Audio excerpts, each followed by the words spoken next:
thank you for being here. Thank you for being a part of this. I really want people to know about the Urban Teachers Network, the work that you've been doing, the book that you just released, and yeah, I'll let you take it away from here. Tina is also on the board for Hip Hop Congress, so really glad you can be a part of this conversation. Hey, Raman, thank you very much. Hi, everybody. Let me see. What you just said, Raman, reminded me of kind of the class that I've been teaching and how I usually started. So, just an FYI, when I was in grad school many years ago, I decided to research hip hop. It was very early in the early hip hop days. And I started a course in around the year 2000, which is what introduced me to Hip Hop Congress, Ramen, and everyone else. And how I used to start that course would be to throw out, what is hip hop? Answer in one question, right? One word, right? And so we get all these answers, and sorry about all the black, the black I see on my fingernails and so on. But we get all these answers about, hip hop is music, hip hop is dance, hip hop is lifestyle, some negative stuff in terms of misogyny. And then if I haven't heard it in a few words, I would have to put on the word on the board very big, hip hop is black, right? To go to what the experience is. And so what I often will say is though, while I've been a hip hop educator and I literally grew up with hip hop from jump, hip hop and I'm a little older than hip hop if we use the 73 jam as the one of the main starts of it. But um I always say that for me, hip hop is and always will be about, our people and our struggle for social and political freedom, right? And so that's what hip hop is for me. I teach a hip hop class from a sociology perspective. So using hip hop to analyze society, issues of race, class, gender, all of that type of thing. And so, yeah, I've been on working with Hip Hop Congress for, I guess, over 20 years now, or about 20 years. From Hip Hop Congress, we started an education initiative, and Urban Teachers Network basically came out of that. Urban Teachers Network, I'll put the website in the chat, but basically, I've been working with artists and artist activists for a long time, and I want to see more hip hop pedagogy and basically just relevant and responsive curriculum to our community. I started as a K-12 teacher in Compton Unified and Paramount Unified, which was right beside Compton. And that's why I knew that basically, reaching the kids where they are in the culture that they identify with is critical in terms of teaching them critical thinking and how to navigate this social structure, right? So from there, I started UTN, and we basically promote, again, hip hop teaching, hip hop pedagogy. We also promote activism and artivism, the elements, obviously, and for me, media literacy, because especially where for the last 30 years or so, hip hop has a lot of people have learned hip hop through media. It's important to know how media is affecting our culture and vice versa, right?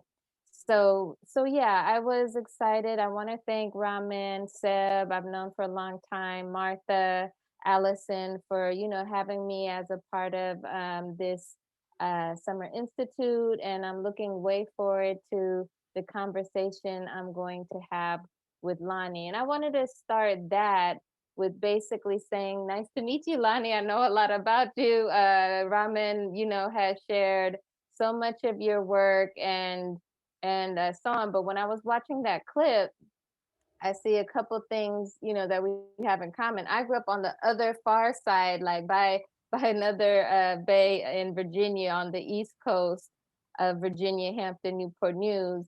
But a couple things that I've, kind of stood out to me that we have in common is one, I know that video, that documentary, Take This Hammer, because James Baldwin is one of my favorite authors ever, right?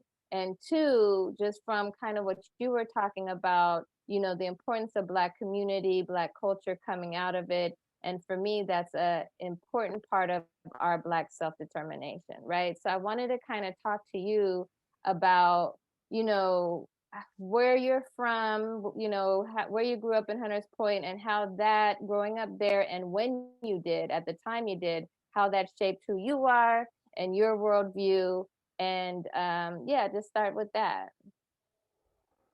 Well, pleased to meet you. Pleased to see You you. Heard a lot about you as well. You can hear me? Can you guys hear me? a little, but you kind of sound far away. Okay. How about that? Maybe if I speak a little louder? Yeah, that's better. Okay. All right. Well, first of all, my name is Lonnie Green. Uh, I'm originally from San Francisco, California, Hunters Point originally. Most of my family was from Fillmore as well, but mainly from Louisiana. Okay. So, my world is bounded by recording physically, emotionally, and every way outside of writing. Because my life in my childhood was I could not read, write, or spell. Okay. So, for my first 10 years being in Hunters Point from 1967, what's that, 10 years later? Uh, 77? Right. I pretty much was what we now know to be as the lexic. I was Okay. the lexic, and still is to this day. Uh, Okay. those boundaries of dealing with the dyslexia was Mm-hmm. uh, really in place. So I was alone, dealing with what everybody else says, other than those people recognizing my conditions Right. in a whole, as a whole. So I was, I guess what they say when the dyslexia, Dyslexic. Mm-hmm. yeah, it brings up a strength in one thing if you lose another. Right. Right. Well, Right. I didn't recognize those things, but for some reason, I had the will in me because of my family structure. Let's kill hip hop, let's kill anything. Right. Starting, I believe that people are moving too fast in a certain manner, even in these discussions. Me personally, I put myself, instead of saying what I just said, I put myself into play by realizing when I by the age I was 7 that things needed to be documented. Okay. When I was 7, I realized that documentation, didn't know what the word meant, but Right. I knew because I could see things disappearing day by day, just like you did as an African American woman, aunties, uncles, cousins, Right. Right. Right. Right. daily. And in my head was, oh man, nobody ain't gonna never be able to see how he did that. Right. Right. Right. That was not just me, but we're talking about me. I felt it in my heart to document my black family first so I can explain to other people where I'm coming from because I couldn't write it out. Right. But I always had this hand movement, body movement in me, this run. So people from my family would say, I didn't know what they meant. Lonnie gonna get it. Lonnie the one. I would hear aunties and different things say things like that maybe while I'm picking up all the beer cans in the house and putting Right. I could be the one that could stay up and then plus get money from the older dudes, my uncles and them for picking up and cleaning up while they playing cards and cooking cooking food and all that stuff. Right. So when you let me just say, because I wanted to talk about, documentation and archiving. So you say you were 7 when you realized that it was important to document your family, your culture, where you're from, all of that, in order so it wouldn't be lost to future generations, right? That's what you're saying? I said that, and I said, I guess I didn't finish by saying also organizing my conversations, that of my documentation, and put it in positions to fight back when I went to school with some of the racist teachers, and Mm, and because I was one of those kids that was getting sent to the office a lot, I uh, got you. where because I couldn't sit still, or Right, but it was so much that I wanted to say, even in class, to the teacher, that even my classmates had known, because they live in my community, what I'm capable of doing. But right, it took so much to be able to show that what I my gift was looked upon as rhetoric, or sit down, or right. So your community and your family knew and recognized it, but like the racist teachers and school systems and all basically saw you as a problem in class. a problem in the class, a problem in the streets, or because when you have confidence as a kid, because I come from some strong people, people that you see in that James Baldwin film that was recorded in Hunters Point, right Right, in the back of my house. So what you're looking at is some of my family members and some of those stand-up guys that I grew up under from 1967. So right, it's only obvious that I had that in me. Where we don't have a problem with fighting back, or standing up to a white cop, or none of that. So me being away from my community makes me vulnerable as a kid, because what I guess the documentation really took place more so when I started realizing that when I wake up in the morning the next day, some of those stand-up guys, children or them, were not around no more. Well, most likely what happened, and most of the time what was happening in Hunters Point, kids was getting kidnapped by the police, right. and fathers was being kidnapped by the police. Those experiences, right. So this is my first 10 years of really Mm-hmm. seeing this, and plus how we fight back against that, where if you know anything about Hunters Point, there was an era where they wouldn't even dare come up on that hill without. Right, I know. Yeah. So that all in when all that energy comes back into my house, even as a baby, I can feel it.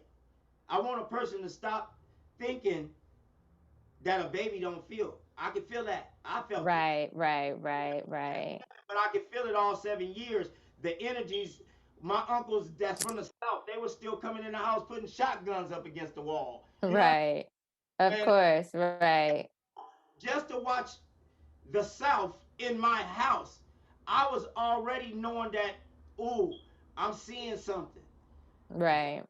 I may never get a chance to see, because I never been to the South, and I never thought I would have money to ever go to the South, or our family, because we was I didn't never know we was broke until I realized it. Somebody brought me.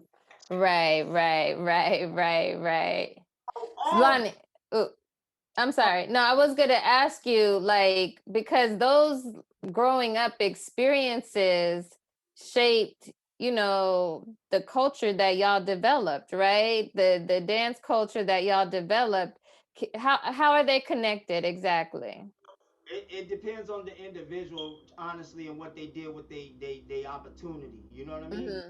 So, like I said, I can sit here and say that I started dancing since I was born, but let's talk about consciousness dancing and Mm-hmm. consciousness responsibility. First of all, let's get back to my first 10 years, because that's the rush situation. I really want y'all to know that the first 10 years of a child's life is so vital. It's a shame, you know. Absolutely. And me being that kid that really paid attention to the places they put me because of my deficiencies or whatever it may have, Right. I paid attention to that. I was that smart to pay attention to what they were doing with me because of my problem that Right. I could not handle. Um, And they're still doing that to a lot of our youth, right? To to this day. And so, and like you said, those formative years are critical.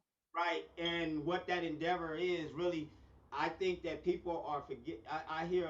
I mean, I want to stay on track because I could go so many directions. But because you are who you are, I want you to know plentiful, more so, more much as you can as we speak. I know we don't have it forever, but I'm gonna get to the root of this. My first 10 years, if you listen and pay attention, was more so learning how to fight, how to stand. Right. I'm not I'm dancing. I'm Lonnie the dancer in the house. I was dancing already, but I am not involved with boogalooing, roboting, or strutting. We're soul stepping in the house. My aunties are steppers. They Right, right. At the family get-togethers and parties. we are, and I no shade thrown on nobody, and I love the other nationalities that's involved with the art form and all those things. But hey, you ask any black person, I'm sorry, Soul Train is no equal, nowhere near to a real black family household. So you, Right, right, right. my auntie get here from Texas with her drunk butt, and my uncle Charles get here from wherever state he coming from, and the other ones get here for the family get together. They ain't even know, or somebody died. It don't matter. They Right. plug up guitars. They about to grab out the tambourines. They about to have catfish all in the sink. You know what I'm saying? You imagine living in a two-bedroom with 13 people. You know what I'm saying? They all from The Louisiana. experience, right. You the only one that's born here. You know what I'm saying? And your other cousins and stuff. So I felt that when hip so I'm moving up. Now that's my first 10 years of learning how to be. That's why my first and last name is on everything. Hey man, how you doing? My name Lonnie Green. I was taught by black power people Mm-hmm. to always make sure a person know who you are. Right, right, right. Taking responsibility for your actions was taught to us without a school. And Right. that also, that like you say, I don't care how skinny the line is, there's always two sides to it. So that stand up that I was learning at home, when I get to school and I, try to really be what they need me to be here. And then it comes to the point where this person is really pushing up on me. I don't want to do the wrong thing, but it clicks in that, hold on, stand up for yourself. Hold on. You said Right. go to the back of the class. I didn't even get a chance to open the book. Right. Talking out of turn. See, it was so many things that helped get a person kidnapped from his family that people Mm. ignoring the kidnap. I'm Harry Tubman of the projects. That's how I feel in life. So I used every bit of what I did and what I got in the power for my family members being as powerful as they was on that hill, being from the Right. and other families. I used that notoriety to always go do something well with it, which was taught to me by black brothers from the community that you see on that James Baldwin film, and Right. others, the Black Panthers. They came in, I didn't know what was the Black Panthers or what that was, but I do know that I was being assistant, helping bringing the boxes and stuff off the truck and putting them in the gym and everything, and still helping my grandmother take them up the thing, but without awareness that I'm dealing with the Black Panthers. Right, right, right. People It need to. was, yeah, like, people are studying and learning about Black Panthers, but you were just, it was part of your life and community and the people you grew up with. That's the part that people keep on pushing us black kids or black people that they interview to get their issues moved on to move forward to create their entity to do their hip hop job. See, no, no, no, no, no. See, Lonnie Green is here and I'm alive. So let's slow it down. You know. Right. So Right. No, I mean, it ties back to kind of what I said in terms of just like, we have generations now that have grown up with not only the culture that they got from their family and community and whatever, but the culture from media that's told them, what hip hop is and so on. So it's a lot different than the experiences the firsthand experiences that you're talking about and how that would shape you and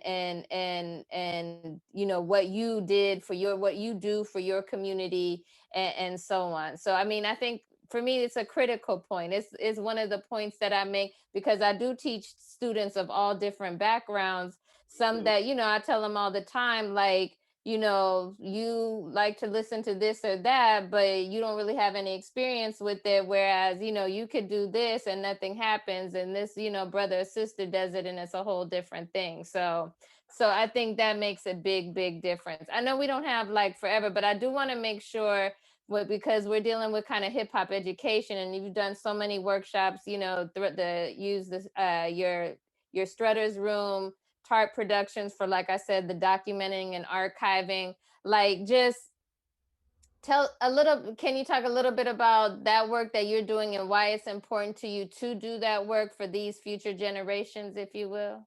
Yeah, And and where you see them as, like, compared to how you were as a child, and how they need this, you know?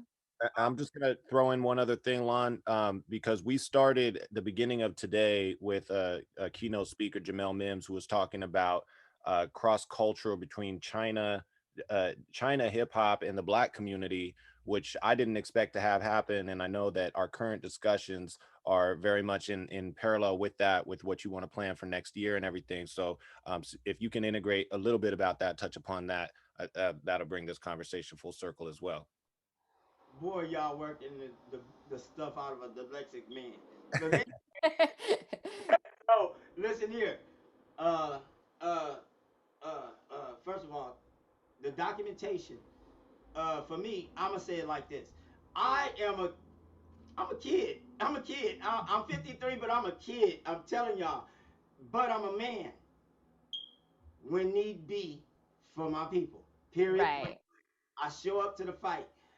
And I show up in innocence, though. This is the catch to it. It's a smile on my face always because I know I'm not here to take over the place. I'm here to demonstrate Black excellence. So I walk in with Right. a pride that's untouchable. It's no price to it. You can't even pay me enough for the way I feel, or what's about to happen to you about when I move my body.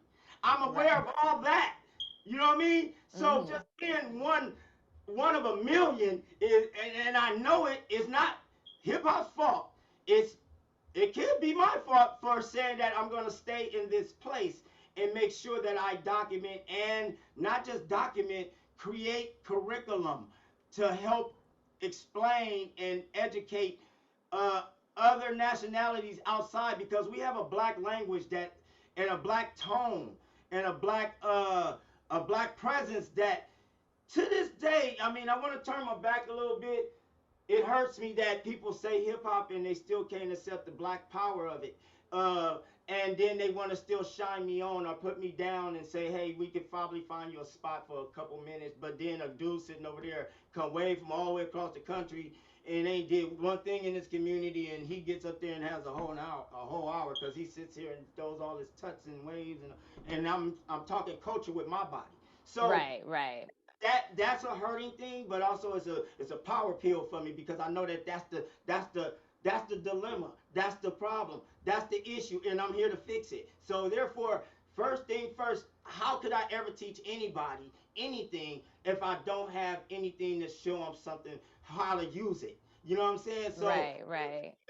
show them how you combat with the physical body in action. That's why even at the age of 53, I still go throw myself in battles and let these kids beat up on me. I still go. I don't just do one style. They call it all styles or whatever it is, but my job is to show them. Okay, it's called all that, but my job is to win you over and make sure that you know that this certain way of dancing just beats Right. everything. Everything, no matter what culture come around, what year come, because I didn't Right. test this out on every culture, from the Tootsie Roll all the way up to the Cabbage Patch, all the way to the Hammer, all the way up to the Hope Right Hold, to the Humpty Dance, to the All connected. right. And this dance right here, it just surpasses everything always. You can do it at a funeral, you can do it at a grocery store, you can do it. So I know it's a beautiful thing. So with Mhm. that being said, that's why I document. Okay, just to fix that word, the kids have to move on. They have to move on. Right. Their day is today. But the responsibility so they can be educated more is really up to the grown-ups that know that. So Right. To pass it on. not I'm gonna say the pass you can't pass it on if you don't have it somewhere to put up so they can come get it to pass it on. So Got you. stop it. People got to. I don't expect. See, I deal with the kids. I deal with every era. I'm not just here in 2021. I've been here since 1978. Right. Right. So I understand every year. I know that these kids have 4 years that they have to graduate. So I use that system of the school that they can only be here for 4 years most likely. But what I'm teaching you is lifelong. So Right. I know for a fact that time is limited. The new generation, I mean, I came out with before CDs came out. I've been out Right. before the music videos was on TV. I used to be watching TV when Fuzz come on at 12 o'clock with the American flag. So, Me too. so, We the same gen. Yeah. so those experiences, I don't expect because I got kids. I got 11 kids, and I refuse to take them and put them back in my time. What I Right. Right. What I will do for them, though, as the adult and the minded one of the situation, being as important as it is, not just for my children, but more so Right. for my children, for their children and their friends and my friends, Right. that there's a place that you can go find the way it was. You Well, feel me? and I want to kind of add to something to that, because I think, like, just like how the adults around you, taught you a lot, that's what we are here to do. So they've grown up at a certain time and place, but time is a continuum, right? So whatever happened in the past has its effect on where we are now, which is going to have its effect on the future. So you can't really like understand fully, and be self-determined as a community if you are disconnected Right. from your roots, and so the roots are critical too. Yeah, it's so important. So me myself, honestly, I think my place in this conversation more so is really what I stand on, my principles, which is trying to make sure that nobody black forget what black look like, and try to make sure that other nationalities know that they are winning right now, because what I'm doing, just like hip hop was, and they need to understand this, that hip hop was not supposed to make it out the projects. Period. What I'm doing was told to me personally. Lon, don't be teaching them white boys our shit, nigga. I'm old enough and I paid the dues and went about it the right rules to where Right. I'm, kids and people don't even know what I'm doing today had to be authorized from the street. Right. You know, Right. Right. Right.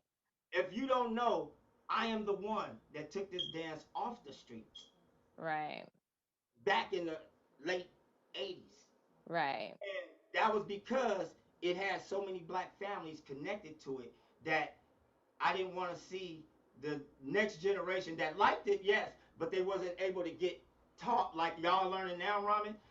There was none of the close encounters, and all of us are battling. So nobody, it wasn't about intellectual Right. where I'm from. It's about you either gotta have it when you come out that house, or you don't even come out talking about you do it. That's how it go. That's how practice is. That's how the Jackson Fives got where they at. They had to stay in that house and practice. So black families practice like that without workshops, without work. Right. So Right. just saying, there's a lot of things that work for us as black people that a lot of people that get the education and the position and go to the schools and go to these different branches of hip hop, and then they write themselves and their dreams in and forgot that they was just standing there with little JoJo Right. that can't write like this, that actually Right. belongs at this table. But how do we get JoJo that stands on the corner every day because nobody won't go get his talented ass and get Right. a position? That's me. That's Yeah, no, and that's, I mean, I think it's like really important that we understand that, we got a lot of kids like JoJo basically that got mad talent doing all sorts of things differently than maybe when you came up, but still it's right there, it's all there, but still dealing with some of kind of the system and racism that you had to deal with and we all had to deal with. So it's up to us, right? It's up to us that are kind of their elders now, to make sure that we don't just like, let them not have their shine that they deserve, right, and not get eaten up by this system, and so on. right, right. Well, we got a whole new system now. Just as I was just learning the new system for music videos. You know what I'm saying? Remember when music videos costed millions of dollars? Oh yeah, yeah, yeah. Oh yeah, no, these this Gen Z and new Gen, they got all sorts of things like at their fingertips that, we never had before. And now they could teach us a lot, right? They could teach us a lot. actually have, because actually everything I'm doing is because of the new generation. Right. The new generation is what's moving me around the world. Is who is moving me. You know why? More so, not just because I'm a good dancer, but because passionately I spend quality time explaining to them, just like I'm doing with you, that Right. I'm coming from. As since I didn't sign up to be a teacher. I opened my door and a dude said, "Would you teach me?" And that's that. You know what I'm saying? That started back from rapping Forte, Right. San Quinn, and any more that's in hip hop. Then you gotta realize I have a place that I realized that I had to stay, which is, oh, hold it, I gotta deal with, I gotta make sure West Coast Frontline get protected, and not Right. just for bragging rights or fighting rights that we better or worse than you, for information, because I know in the beginning of my dance, if you want to call it hip hop, whatever you want not want to call it, I call it the day before hip hop, because it's undocumented information Right. Right. Right. and a sway in a way of a time with a certain caliber of people that was in these areas. Right. That's what BRS really is. So Okay. Ram. Yeah, no, I'm sorry, Raman. I was gonna, before you said that, something that Lonnie just said remind me that, like, if you weren't there and in it, in the experience yourself, if you don't see it documented somewhere, you won't know it exists, right? So, Questlove just has a documentary out called The Summer of Soul on this kind of Woodstock that happened in New York with all these major black acts and whatever, and no one really, if y'all weren't there or part of the families that were there that lived in the neighborhood, whatever, all sorts of us out here didn't know about this classic thing, right? And so, it's critically important to document. And I know we're at time, but I'm going to put a couple links in my email in the chat. And also, like, Lonnie, you said you weren't going out to teach, but there's one of my favorite quotations: when the student is ready, the teacher appears, and you are there for the students whenever they're ready, right? So that's great. Thank you for the work that you do, and I appreciate the convo. thank you. Yeah, and again, thank you, Lonnie, for being here. This was obviously this was just scratching the surface of the conversation, but I want to frame it because I want everybody on this call and everybody watching this to know that if we're going to have a hip hop education initiative in California, there needs to be a cultural foundation. And the work that you've done represents that from my perspective.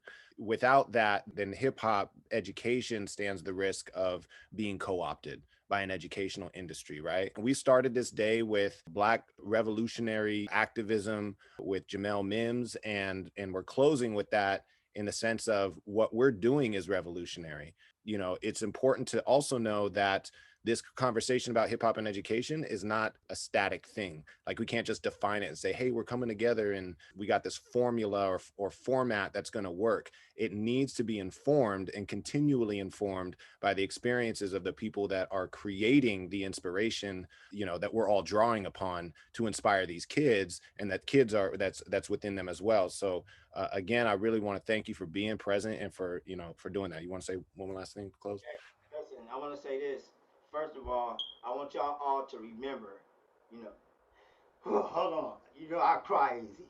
I cry real easy. Remember, you talking to a man that's 53 right now, right?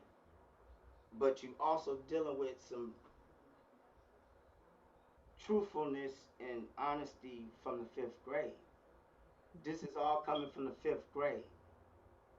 You feel me? I was in the fifth grade when I took my first try at this dance, and I lost. That loss made me understand what the value of this dance within my community. Because when I went back, I found out that, oh, line, y'all lost. It was nothing to me because I was trying something, but it was something to the community. So that's where the Strutter's Room was born.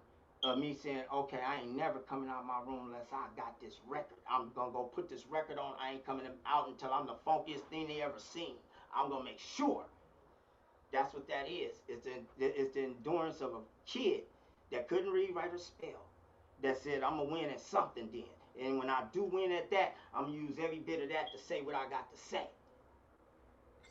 the beautiful thing about what you just said, and we failed to mention this, was that, you know, in the tradition that you grew up in, right, like the talent shows was all, it was all embedded in the schools, right? Like I mean, not saying it was all embedded, but schools played a crucial role in giving the platform for students to express themselves. And that's in a way, that's what we're trying to recreate for today's generation so that they can have those same opportunities. You know how important it is to have some kind of attention in the very beginning of the year. This was September when I came to this school. I just moved from Hunters Point. I had never seen strutting used. I had never seen a group before. I had never seen a uniform, none of that stuff. I just happened to just see my cousin come in, show me some moves. That was a nice thing. I loved it already, but I didn't see nobody use it. When I got talked into getting into that talent show, a couple days later, because school started around September 7th, something like that, and then it was a talent show September 15th. So all these kids that went to that school already from uh, first, second, third grade, they knew that. I didn't. So I ran into their culture. So what I'm doing is celebrating their culture that they had before me. And also willing to take time out to not just know about me and my friends. I was willing to go do the research and learn about people that came way before me so I can know not to step on their toes with my endeavors. See what I'm saying? So the documentation is so important so you can know where it has been, where it has went, the hands it then went through, so you can know what part you can play. And then, and if you want to bring that back up, that goes for Bruce Lee moves and all that other stuff. It depends who wants to keep it alive. And you know what I'm saying? So me myself, I know that the youth is the very most important thing. I think that we need to make sure that kids is on stage, celebrating this art form for sure, strutting, because it brings people together. So many kids are so solo, it's a shame. They're to themselves. But when I bring some of the best dancers from Missy Elliott on down, and I put them together. They've never done that before. They've never been close to another person before, but they can dance all over the place here. But to be unison and to make sure Mm. everything is what it needs to be to win. That's where that first drive of being a team player comes in. And to get the uniforms and everything, your mother and father's got to be involved with some of that. So it's a family venture. You know what I'm saying? The building of the props. That's arts and crafts. When you got to cut them cardboard boxes and put the foil on them and the light. I want to see that. I want to see that not for my era, but because of the education boundaries that have been placed on the students even to this day of how much stuff they done taken away from band class. I come from band class. I come from being able to take my bass from home, get on the bus and go to school and go to school and plug it up at lunchtime. Boom, boom, boom, boom, boom, boom, boom, boom, boom. You know what I mean? But they don't let you do none of that no more. So if they can't do nothing else, can they get together on the yard like we used to when we was kids and just be practicing at the bathroom waiting for the bell to start? Ring. See, that's what this do. This is a schoolyard thing. And that's I know it worked in school because it we all did it. Mm-hmm. We got what we got. And that's why I'm fighting it because it belongs in the educational system. It belongs not just, people traveling and saying, hey, I learned strutting. No, it actually belongs. Right. It was already there. I can send you many videos of schools having the talent shows with different groups from different cities all in them doing this art form. So the BRS is a very important thing.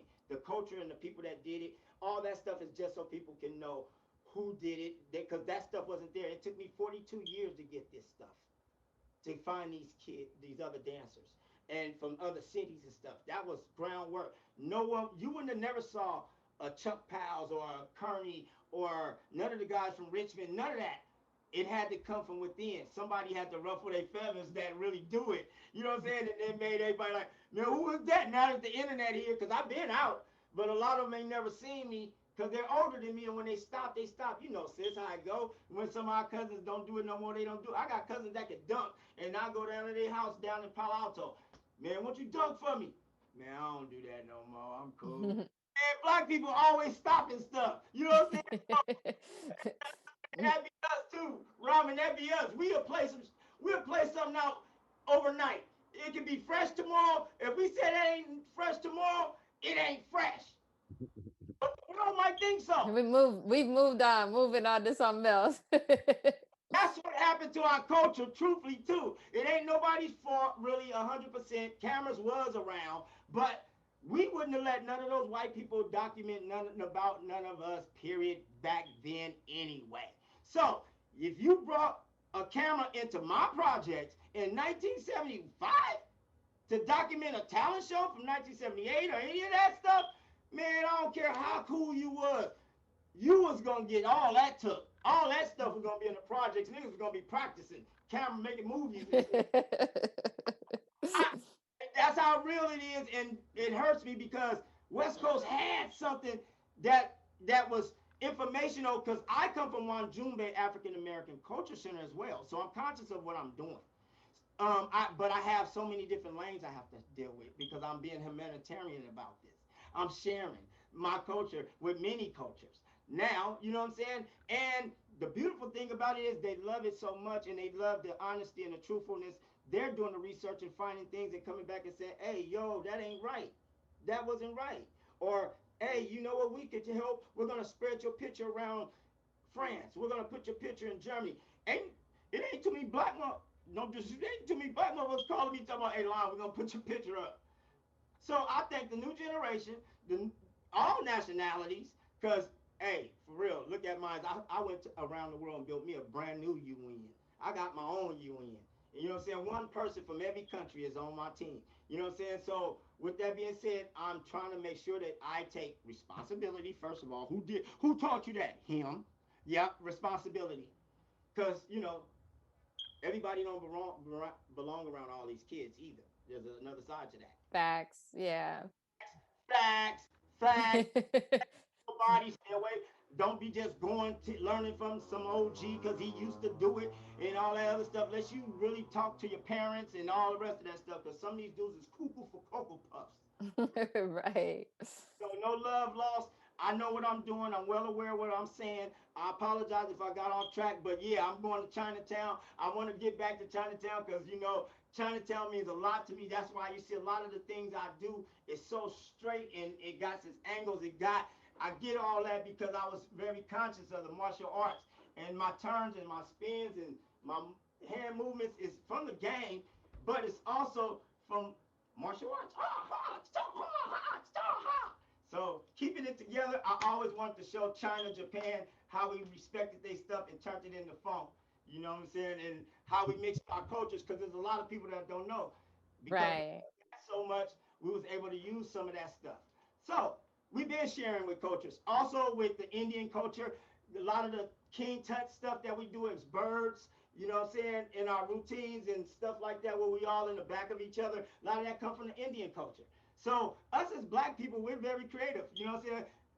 But we also smart enough to get some shit and recreate some shit. So that's what you're looking at. We've been sharing culture. So peace, love. I'm off. Anything you want to say before I go too far with it? Yeah, no, that's a great way to put a button on it. I really thank you again for being present for this group of people, and I'm really glad that everybody was able to hear you speak directly. And thank you, Tina, for facilitating the conversation. I think it Yeah. just kind of lets us all know that this is an ongoing Was development. You know, D. Labrie still on or no? I don't know if Delabrie made it. I know, but I think that to the point, that the importance that we use this initiative to build up the communities that that hip hop and expression came from, and the youth that are, because if we can't use this to to to change the trajectory of social justice, then what are we really doing? And that has to apply across the board.